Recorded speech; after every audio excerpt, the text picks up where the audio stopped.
একটি ভালোবাসার গল্প। জীবনের প্রতিটি ক্ষণে ভালোবাসা একটি অসাধারণ অনুভূতি। আজ আমি আপনাদের এমন এক ভালোবাসার গল্প বলবো যা আমাদের জীবনের গভীরতম অনুভূতিকে স্পর্শ করবে। গল্পটি একটি ছোট্ট গ্রামের দুই তরুণীর, রাজীব ও মাধবীর।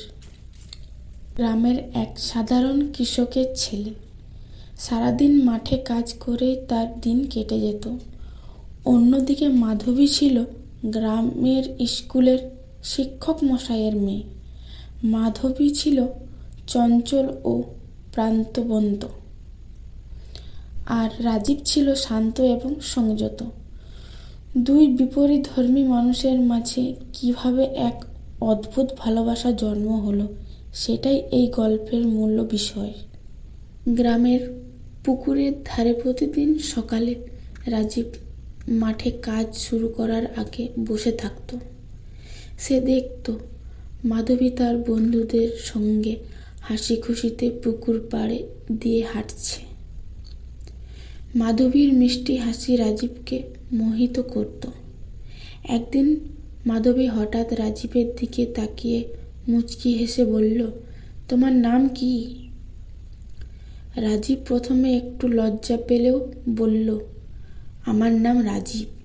এরপর থেকে তাদের মাঝে কথোপকথন শুরু হয়।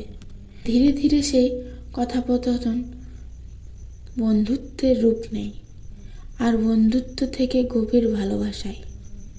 তবে ভালোবাসার পথ তো কখনো সহজ নয়। মাধবীর বাবা তাদের সম্পর্ক মানতে নারাজ ছিলেন। তিনি চেয়েছিলেন মাধবী গ্রামের বাইরে গিয়ে উচ্চ শিক্ষা অর্জন করুক। মাধবী রাজীবকে ছেড়ে যেতে চায়নি, কিন্তু তার বাবার ইচ্ছার বিরুদ্ধে যাওয়াও সম্ভব ছিল না। যেদিন মাধবী শহরে চলে যায়, সেদিন রাজীব পুকুর পাড়ে একা বসে থাকে। মাধবী যাওয়ার আগে রাজীবকে বলেছিল, তুমি অপেক্ষা করো, আমি ফিরে আসব।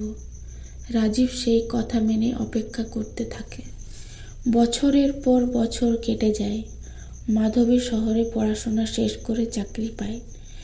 গ্রামের জীবনের প্রতি তার টান ছিল, তাই সে আবার গ্রামে ফিরে আসে।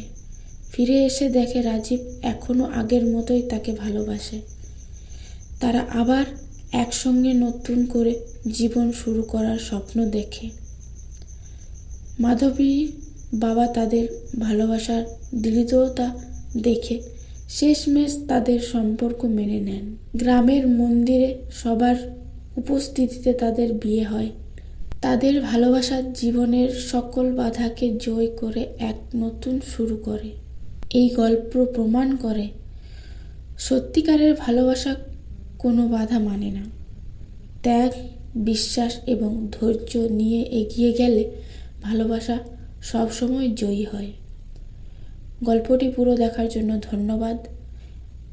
গল্পটি যদি ভালো লেগে থাকে তাহলে লাইক, কমেন্ট, শেয়ার করুন আর চ্যানেলটিকে সাবস্ক্রাইব করুন।